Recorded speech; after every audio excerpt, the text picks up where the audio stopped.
एक काम करते हैं, थोड़ा सा इक्वेशन सर्कल पे और देख लेते हैं कॉम्प्लेक्स फॉर्म पे, ठीक है। इक्वेशन ऑफ सर्कल ये आपने किया था विद द हेल्प ऑफ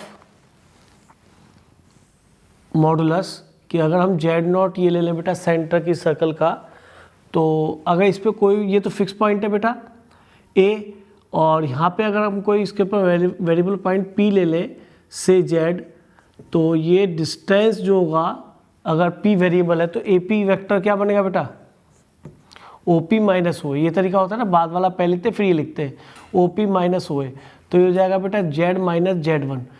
तो अगर ये कॉम्प्लेक्स नंबर जो AP वेक्टर Z रिप्रेजेंट कर रहा है, और अगर हम इसका क्या ले लें बेटा मॉडुलस, है ना, मैं एरो नहीं लगाता, आप एरो लगा सकते हो वहाँ पे, अंडरस्टूड है कि A से P की तरफ भाग रहे हैं। तो Z माइनस Z1 मॉडुलस जो है ये आपका किसके इक्वल हो जाएगा बेटा, हमेशा इस रेडियस R के फिक्स इक्वल रहेगा।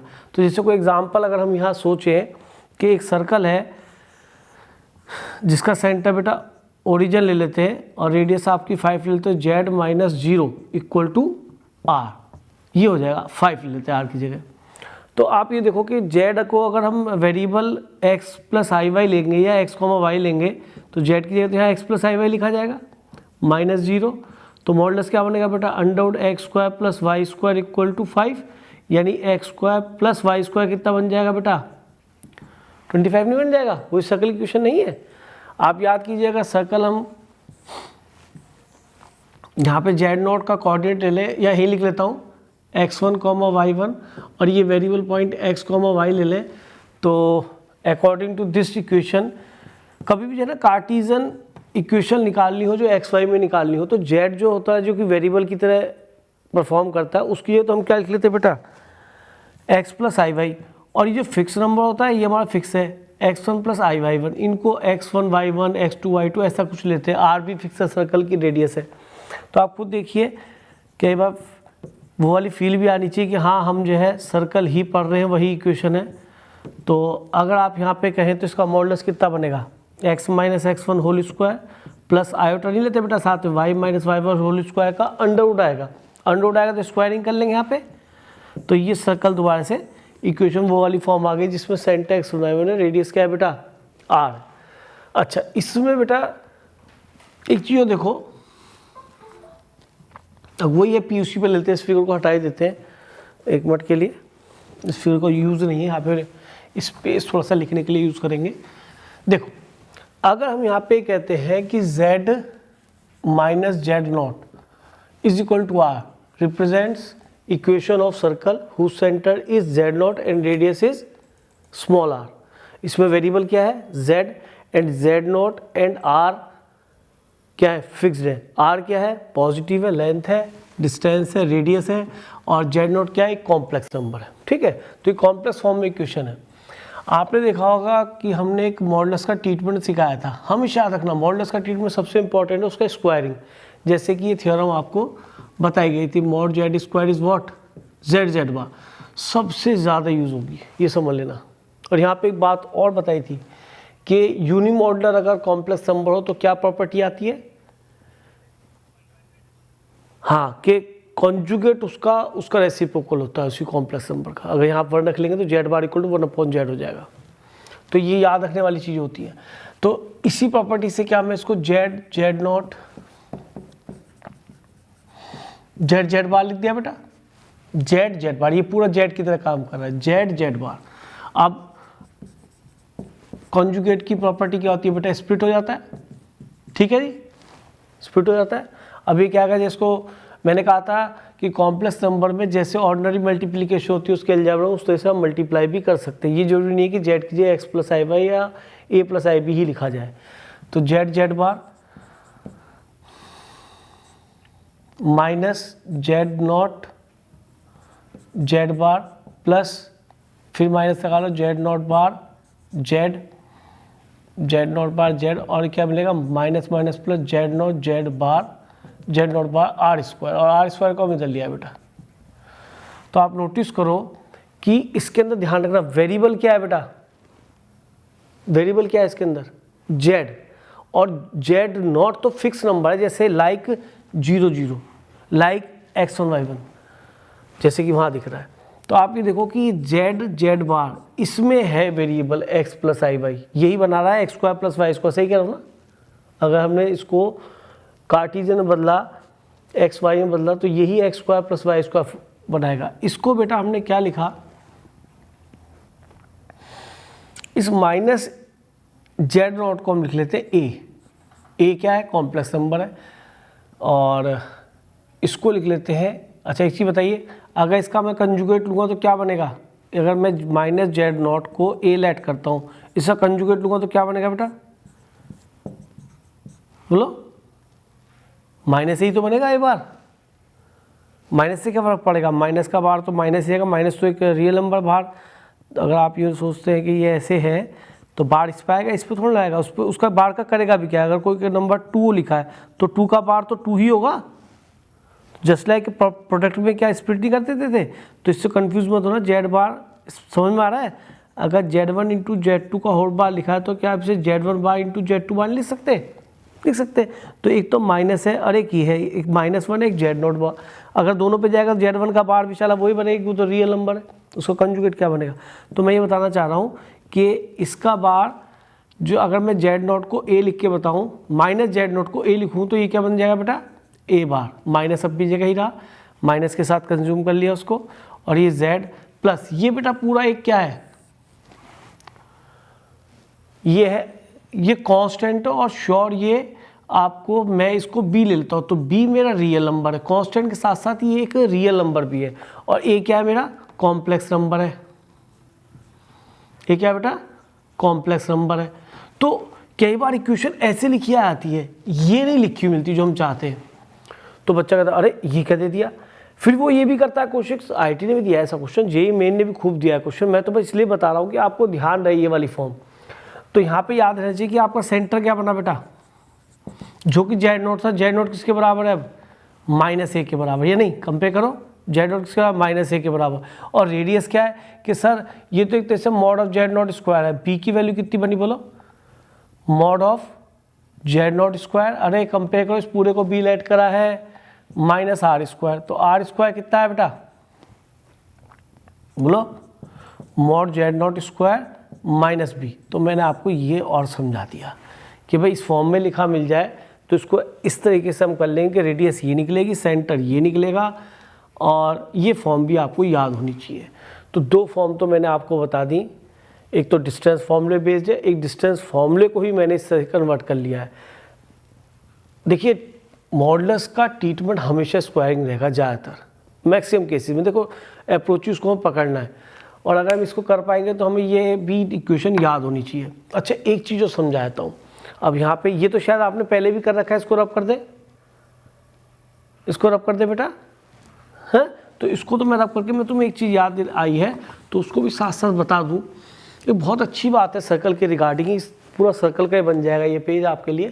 देखो कल लास्ट लेक्चर हमने ये पढ़ा था शायद, अगर Z1 ये है और Z2 ये है, 2 फिक्स पॉइंट है, ये कोई रियल एक्सिस या एक्स एक्सिस नहीं है, जैसा भी आप समझो, कोई रियल बोले एक्स एक्सिस बोलो, मुझे फ़र्क नहीं है, क्योंकि जब लोकस लिखते हैं।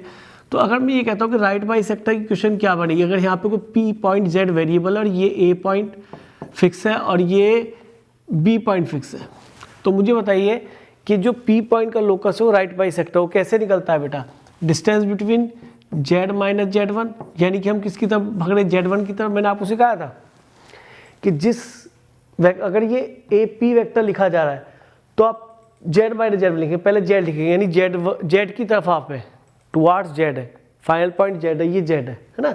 इस तरीके से अगर आप ये वाला वेक्टर लिख रहे हैं तो आप ये कह रहे हैं कि PA इक्वल टू PB, है ना। और इससे जो वेक्टर मिलेगा, जो लेंथ मिलेगा, ये तो लेंथ लिख रहा हूँ, अगर मॉडुलस लगा दिया तो लेंथ है बेटा।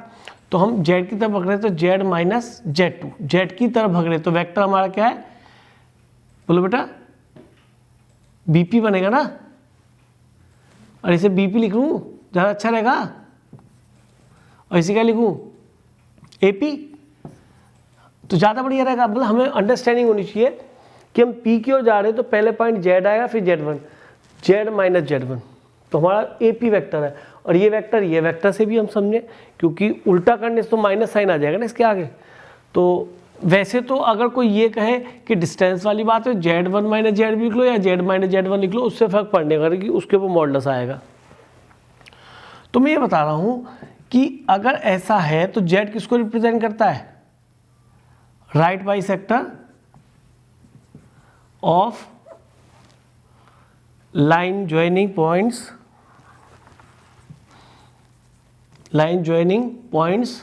क्या लिखूँगा, Z1 एंड Z2, वो राइट बाइसेक्टर रिप्रेजेंट करता है। आप बहुत सारे ऐसे क्वेश्चन देखेंगे, कई बार क्वेश्चन क्या देते हैं वो इस तरह देते हैं, जैसे Z minus 2 is equal to Z plus 2 दिया। अब यहाँ पे समझने वाली बात ये है कि सर उससे पूछा Z किस चीज़ का लोकस है, तो यहाँ देखिए एक तरह से Z माइनस 2 प्लस 0 आई है बेटा ये, और एक बार लिखा है Z माइनस 2 प्लस 0 है। ये हमारा तरीका होगा हमेशा लिखने का कॉम्प्लेक्स नंबर को। अब यहाँ पे हमें रियल और इमेजिनरी एक्सिस में ड्रॉ करें, आपका एक ये डिस्टेंस है Z की इस पॉइंट से, तो ये पॉइंट क्या है बेटा, वो प्योरली रियल है, और ये क्या है बेटा, ये भी प्योरली रियल है लेकिन नेगेटिव है, और Z पॉइंट कहाँ लाई कर जाएगा, आई थिंक बताइए, डिस्टेंस Z पॉइंट कहाँ हो गया, Z minus Z1, right bisector पर वो हमारी क्या हुई बेटा, y एक्सिस। अब y एक्सिस का इक्वेशन क्या होता है, x इक्वल टू 0, ठीक है, तो इसका आंसर x इक्वल टू 0 आएगा। मैं इतना आसान लेके इसलिए समझाना चाह रहा हूँ कि आप ये समझें कि अगर हम इसे कार्टेशियन में x y में कन्वर्ट करते तो कैसे होता, z की जगह मैं x प्लस आई वाई रखता, ठीक है, माइनस 2, और यहाँ पे भी z की जगह x प्लस आई वाई रखता प्लस 2, तो ये क्या बन जाता बोलो बताओ, ये बन जाता है x माइनस 2 का whole square, real part square, imaginary part square, ये x प्लस 2 का होल स्क्वायर प्लस 2 स्क्वायर। जब आप इसे सिंप्लीफाई करते हो, सॉरी वाई स्क्वायर है ना, जब आप इसको सिंप्लीफाई करते हो तो x स्क्वायर कैंसिल होता है, वाई स्क्वायर कैंसिल होता है, या माइनस 4x या 4x आता तो जाके 8x हो जाता, तो 8x इक्वल टू 0, यानी x इक्वल टू 0 तो आता बेटा, और ये तो मैं पहले बता रहा था आपको। तो Z की ये x प्लस आई वाई लिख के भी लोकस मिलता है, या कुछ स्टैंडर्ड रिजल्ट मॉडुलस और आर्ग्यूमेंट में बन जाते हैं जो स्टूडेंट लर्न कर लेता है, कम से कम उन्हें बच्चा डायरेक्टली बता पाता है, जैसा कि आपने 2 बार सुन लिया। अब तुम कहोगे सर आप बार बार इसको क्यों बता रहे हो, ठीक है, तो 1 मिनट और थोड़ा देखो, इसको मैं इसके नीचे लाया या उसको इसके नीचे ले जाओ, उससे दोनों में से मुझे फ़र्क नहीं है। कई बार ऐसे लिखा आया था Z minus 2 upon mod of Z minus 2, ऐसे लिखा है इक्वल टू 1। अब फिर इसको मॉडुलस की प्रॉपर्टी से इसको एक साथ मर्ज कर लेंगे, तो ये Z minus 2 upon Z plus, किसी को प्लस लिया है, चलो प्लस यहाँ लिख लो, ठीक है जी, इक्वल टू 1। अब बच्चा इसको पहचान नहीं पाता, कई बार यहाँ ऐसे लोग पॉइंट दिया पूछता है Z का लोकस निकाल, तो बच्चा Z की x प्लस आई वाई यहाँ लेता है, नहीं रखे, वो क्या करे, मॉडुलस की प्रॉपर्टी लगाए और उसको उधर लेके देखा तो उसे इजीली दिख जाएगा कि उसने कई बार पढ़ रखा है। अब तुम कहोगे सर यहाँ तक क्यों ले गए, तो मैं बताता हूँ। अगर आप एक काम करो, अगर मैं आपको क्वेश्चन दूं Z minus 2 upon Z plus 2 modulus is equal to 2 या 3 लिख लो, अब ये क्या बनेगा लोकस, अगर 1 के अलावा ये कुछ और हुआ, नेचुरली नेगेटिव तो होगा नहीं क्योंकि ये मॉडुलस लगा हुआ तो नेगेटिव वैल्यू देगा नहीं, अगर -3 दे दे तो रिजेक्ट हो जाएगा, कोई लोकस ही नहीं बनेगा। ये तो कुछ ऐसी बात हो जाएगी जैसे x square plus y square is equal to -1, तो लोकस कोई आया नहीं क्योंकि x और y पॉजिटिव है, पॉजिटिव रियल नंबर की बात करें तो अगर ये -3 दे तो कोई लोकस वाली बात है ही नहीं, ये तो एब्सर्ड लिखा हुआ कहने मतलब ये। अगर ये 1 के अलावा कोई और पॉजिटिव नंबर है तो ये समझ लीजिए इक्वेशन हमेशा सर्कल ही बनेगी। अगर आप थोड़ी भी समझदारी से काम लें, यहीं पे ऑब्जर्वेशन लगाएं, यहाँ पे अगर मैं यहाँ 2 लिख दूँ इधर, तो यहाँ 2 आएगा तो x स्क्वायर वाई स्क्वायर की टर्म आएंगी, और यहाँ से जब सब्ट्रैक्ट होंगे तो सम x स्क्वायर सम वाई स्क्वायर कोफिशिएंट सेम बनेंगे, कभी भी डिफरेंट नहीं बनेंगे। तो हमेशा याद रखना कि अगर इक्वेशन में z minus Z1 upon Z minus Z2 equal to k है, अगर k इक्वल टू क्या है बेटा 1, तो ये तो किसकी इक्वेशन को रिप्रेजेंट करेगा बेटा, इसकी। अगर k की वैल्यू क्या है, not equal to 1 but positive, not equal to 1 but क्या है बेटा पॉजिटिव, पॉजिटिव यानी ग्रेटर देन 0, चाहे वो हाफ हो चाहे 2 हो, तो हमेशा किसको रिप्रेजेंट करेगा, सर्कल को। तो कोई क्वेश्चन आए तो ध्यान रखना इस चीज़ को कि z minus Z one upon Z minus Z two का मॉडुलस इक्वल टू k है। रीज़न भी समझे आप, मैं दोबारा से बताया तो अगर यहाँ तीन लिखा होगा तो यहाँ 3 आएगा, 3 आएगा, 3 यहाँ आएगा, पूरे के आगे 3 लिखा होगा। मैथमेटिक्स को समझने की कोशिश करो तो ये 3x² आएगा, इधर से x² आएगा तो 2x² बचेगा, फिर 3y² आएगा, फिर 2y² बचेगा। और यार x² y² कोफिशिएंट सेम किस में आते हैं, फिर 2 से डिवाइड कर देंगे तो क्या बनेगा, सर्कल ही बनेगा ना। तो बच्चों को पता होना चाहिए। वो बात रहेगी सेंटर रेडियस हम इसके बाद में निकाल लेंगे कार्टेशियन फॉर्म में चेंज करने के बाद, ठीक है। अदरवाइज ये तो पता पड़ जाएगा सर्कल है, फर्स्ट साइड में आपको ये तो क्लियर होना चाहिए कि इक्वेशन सर्कल है। तो सर्कल के मैंने आपको राइट बाइसेक्टर के फॉर्मूले के हिसाब से भी आपको मैंने सर्कल की इक्वेशन बताई। तो मॉडुलस की हुई तो equation z minus Z naught equal to r, दूसरा होता है z minus Z one upon Z minus Z two equal to k is not equal to 1 greater than 0, ये भी इक्वेशन सर्कल है। और एक ये बताइए z bar plus a z bar plus a bar z plus b equal to 0, ये भी circle की इक्वेशन है। वेयर माइनस a जो बनेगा वो आपका सेंटर बन जाएगा और b हो जाएगा वो इससे हम r निकाल लेंगे, r equal to mod Z naught square plus b। मतलब ये इसलिए बताया गया ताकि आप इसको थोड़ा सा याद रख सकें, कहीं ऐसा ना हो कि परेशानी हो जाएगी ये बन क्या रहा है। और ये डिफाइन तभी होगा जब r की वैल्यू क्या होगी, पॉजिटिव बनेगी यहाँ पे ना, r नेगेटिव तो नहीं आएगा ना, तो ग्रेटर देन 0 ये होना भी चाहिए। पता पड़ा कि सर्कल तो लिखा है पर ऐसा लिखा है कि x² plus y² plus 2gx plus 2y plus c equal to 0 में जब कैलकुलेशन करी तो r पता पड़ा √g² plus f² minus c होता है, और वो रूट के अंदर नेगेटिव बन जाए तो वो भी एब्सर्ट हो जाएगा, है ना। तो ये देख के कह देना कि ये सर्कल की इक्वेशन ही होगी, केवल इक्वेशन की फॉर्म लिखिए तो वहाँ भी गलत है। पता पड़ा नन ऑफ दीज लिखा है या नो लोकस लिखा है तो कम से कम आपको उसे देख लेना चाहिए कहीं उसकी रेडियस रूट के अंदर नेगेटिव तो नहीं आ रहा, नॉट डिफाइन तो नहीं बन गई है।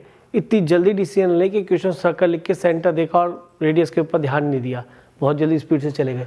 तो थोड़ा सा इसको नोट कर लो, कोई डाउट हो तो बेटा पूछ सकते हो। अब हम यहाँ पे एक क्वेश्चन लिख देते हैं आपके लिए ताकि आपको थोड़ा आइडिया हो जाए कि हम कैसा क्वेश्चन लेने वाले हैं। इसमें IIT में भी इस तरह क्वेश्चन आए, JEE मेन में भी है। देखो जैसे यहाँ पे लिखा है z बार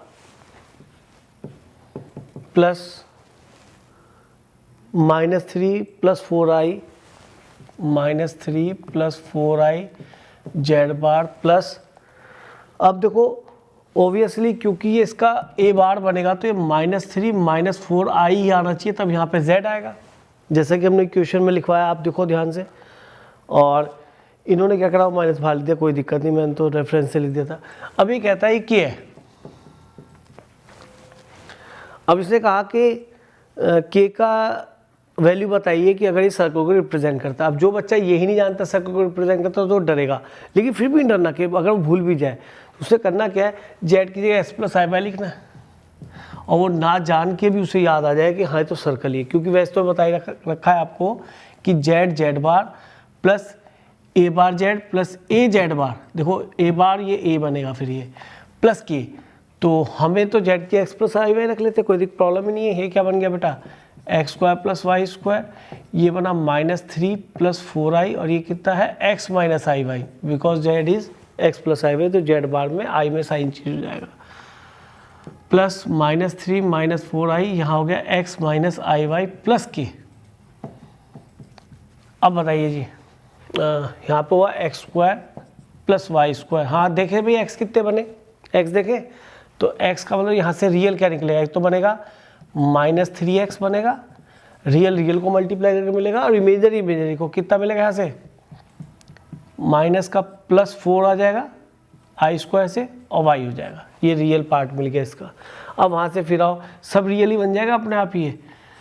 अच्छा जी, और ये बन गया आपका, फिर यहाँ पे आओ बेटा, ये कितना बना -3x और ये बनेगा -4y, क्योंकि i² तो दे देगा माइनस और माइनस माइनस प्लस हो जाएगा, और प्लस आओ जी। अब आ जाओ, अगर तुम इमेजनरी चाहते हो तो इसमें इमेजनरी क्या बनने वाला है, देखो जरा कितना बना इमेजनरी, रियल को इमेजनरी से करो तो +3yi, यहाँ पर x प्लस i y आएगा, यहाँ प्लस आएगा, ये यहाँ पे आएगा प्लस, वहाँ पे बेटा प्लस आएगा, उसको ठीक कर लो। ठीक है, तो यहाँ पे चलो अभी तक कुछ गलती बनेगी नहीं बनेगी, देखो -3x और ये माइनस आ जाएगा ना, प्लस आ जाएगा है, +4y हो जाएगा, ये प्लस का हो जाएगा। अब आते हैं केवल आई वाले टर्म ढूंढते हैं कि आई वाले कौन से बनेंगे, वो आपस में मेरे ख्याल में कैंसिल हो जाने चाहिए, अदरवाइज इक्वेशन नहीं बनेगी ना।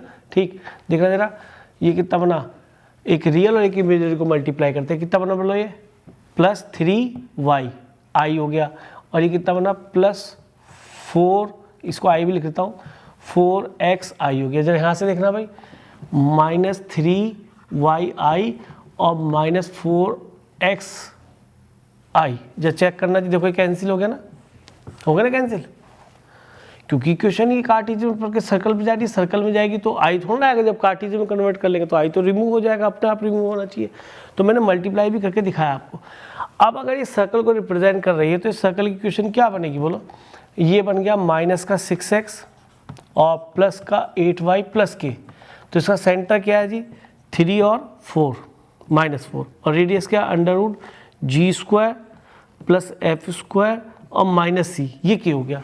अब इसकी रेडियस अगर डिफाइंड होगी तो ये जो रूट के अंदर है वो क्या बनेगा बेटा, ग्रेटर देन और इक्वल टू 0 रेडियस का भी सर्कल हो सकता है, डिफाइंड होता है वो। तो इससे क्या मिल गया, k = 25 हो गया ना। तो एक ये वाली बात भी यहाँ पे साथ में आ गई कि हाँ भाई सर्कल की इक्वेशन ही निकल के आती है, आई वाला सेगमेंट भी खत्म हो जाता है, और दूसरा ये भी दिख गया कि सर्कल डिफाइन भी होना चाहिए कि जब आपकी इक्वेशन बन जाए तो केवल यहाँ पे ऐसा ना हो पता पड़ा k की वैल्यू यहाँ पे लिखी हुई है 27 और बच्चे का 27 सॉल्व करके आ गया, ऊपर k नहीं था और बच्चे ने कहा सर ये तो इक्वेशन सर्कल है, नीचे टिक कर दिया। ठीक है, तो ऐसे नहीं करना बेटा, चेक कर लेना, रेडियस शुड बी डिफाइंड, एक चीज़ का ये याद रहे आपको। तो इस तरीके से आपका मैंने एक टाइप आपको ये पढ़ा दी सर्कल की। ठीक है जी, इसको रब कर दें बेटा। जैसे हमारे 2D में सेक्शन फॉर्मूले अप्लाई होते थे, इसी तरह से कॉम्प्लेक्स नंबर्स में भी ये सेक्शन फॉर्मूले अप्लाई होते हैं।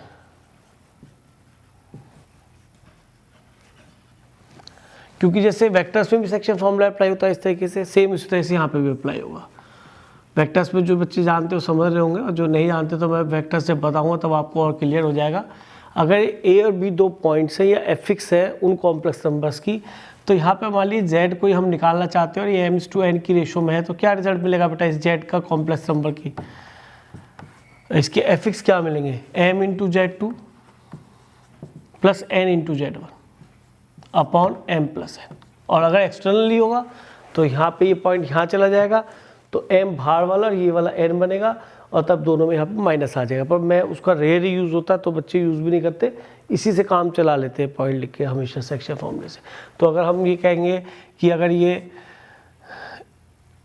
पैरेललोग्राम बनाया मान लीजिए मैंने, इसके अंदर Z1 Z2 Z3 Z4 are the affixes of the vertices ABCD taken anticlockwise direction. तो यहाँ पे पैरेललोग्राम है तो यहाँ पे आप ये एक रिजल्ट खुद ही बना सकते हैं सेक्शन फॉर्मूले से कि सर AC का जो मिड पॉइंट है और जो BD का मिड पॉइंट है उसके एफिक्स क्या होंगे बेटा, इक्विवेलेंट होंगे ना या सेम होंगे। तो Z1 + Z2 मिड पॉइंट है तो Z1 + Z3/2 = Z2 + Z4/2। तो रिजल्ट आ जाएगा Z1 + Z3 = Z2 + Z4। समझ रहे, इसी तरीके से मैं सेक्शन फॉर्मूला अप्लाई करना सिखा रहा हूँ। कभी कोई बच्चा कह के सर ऐसे ही बता दिया, अगर मैं कहता हूँ ABC बेटा आपके कोई भी ट्राइंगल है और मैं इसका सेंट्रॉइड आपसे पूछूंगा Z1 Z2 Z3, तो it's centroid is given by वही मेथड है बेटा Z1 + Z2 + Z3/3, ये इसके Z के एफिक्स आ जाएंगे विच इज सेंट्रॉइड। इसी तरीके से जैसे कि हमने कोऑर्डिनेट में पढ़ाते हैं, कोऑर्डिनेट में पढ़ा था, इसी तरह सेम हम जो ऑर्थोसेंटर पढ़ते थे, याद करो ऑर्थोसेंटर क्या होता था, बताया कोई, ऑर्थोसेंटर होता था शायद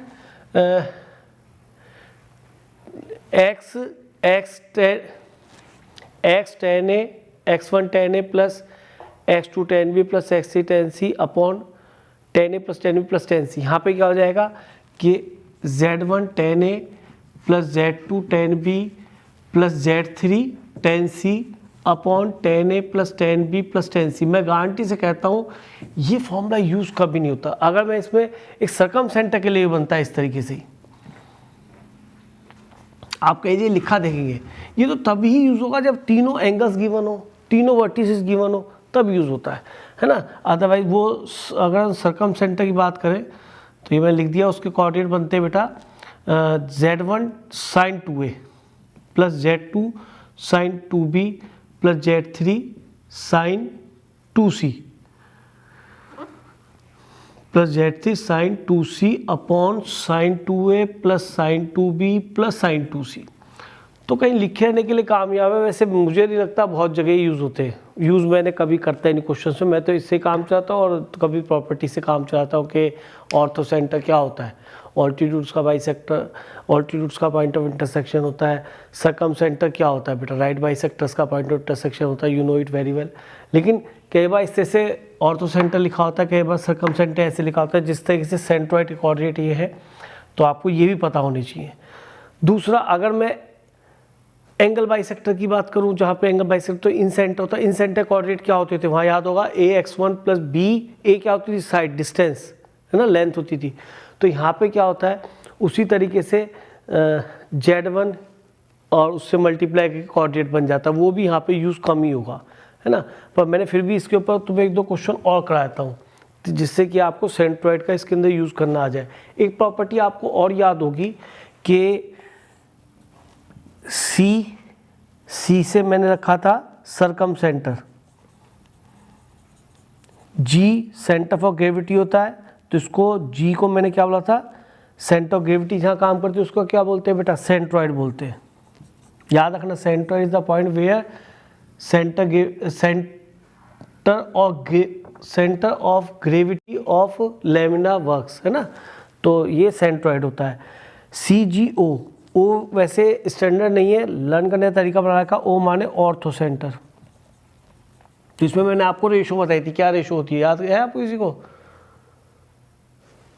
1:2, 1:2, 1:2 की है। क्यों है ऐसे याद रह सकता है, ABCC के बाद CDEFG, तो इसमें तो बीच में 3 लेटर्स ही आए, और फिर उसके बाद G के बाद GHIJKLMNO, कहाँ बहुत दूर जाके क्या आया, O आया। तो इसमें 1:2 का रेशो, यानी 1 यहाँ लिखना 2 यहाँ लिखना। गलती से बच्चे क्या करते हैं 2 यहाँ लिख देते हैं 1 यहाँ लिखते हैं, सब गड़बड़ आता है। तो CGO याद कर लो, CGO ठीक है, CGO याद को, लेकिन C से याद रहेगा आपको सर्कमसेंटर, G से सेंटर ऑफ ग्रेविटी कहाँ काम करती है, सभी को पता है, साइंस में भी पढ़ते हैं, फिजिक्स में भी, कि सेंटर ऑफ ग्रेविटी कहाँ काम करती है, जहाँ पे सेंट्रॉइड होता है। और O से ऑर्थोसेंटर, वैसे आप जानते हो ऑर्थोसेंटर स्टैंडर्ड में ऐसे रिप्रेजेंट होता है और ऐसे होना भी चाहिए, ये तो हमने लर्न करने की टेक्निक बना रखी है। तो कई बार ये वाला रिलेशन बहुत यूज होता है। इससे एक बात और पता पड़ गई कि CGO क्या होते हैं, एक लाइन में होते हैं, जो कोलिनियर होते हैं हमेशा, ठीक है, चाहे ट्रायंगल के आउटसाइड जाए चाहे इनसाइड रहे, लेकिन जो भी इनसाइड होता है ट्रायंगल के आप जानते ही हैं, तो वो आपके हमेशा क्या होंगे, इसी रेशो में होंगे और कोलिनियर भी होंगे। तो सेक्शन फॉर्मूले का यूज़ भी इसमें मैंने आपको देखो दिखाया, एक relation Z1 Z2 Z3 Z4 में आया। तो जो मैंने क्वेश्चन बोला उसको ध्यान सुनना चाहिए था। Z1 Z2 Z3 Z4 represent the vertices of a parallelogram taken and T clockwise direction. Direction बहुत मैटर करती है बेटा, क्योंकि सबके सब क्या पोजीशन वेक्टर है, पॉइंट है तो यानी पोजीशन वेक्टर है, they are taken from origin, कहीं गड़बड़ ना हो जाए, इस चीज़ का बहुत ध्यान रखते हैं। इसलिए ऑर्डर का बोलना बहुत जरूरी, नहीं देगा तो भैया एक ही ऑर्डर ले कोई करूँगा स्टैंडर्ड के तरीके से, तो उसे देना चाहिए। तो इसको नोट कर लिया होगा शायद आपने, रब कर दे।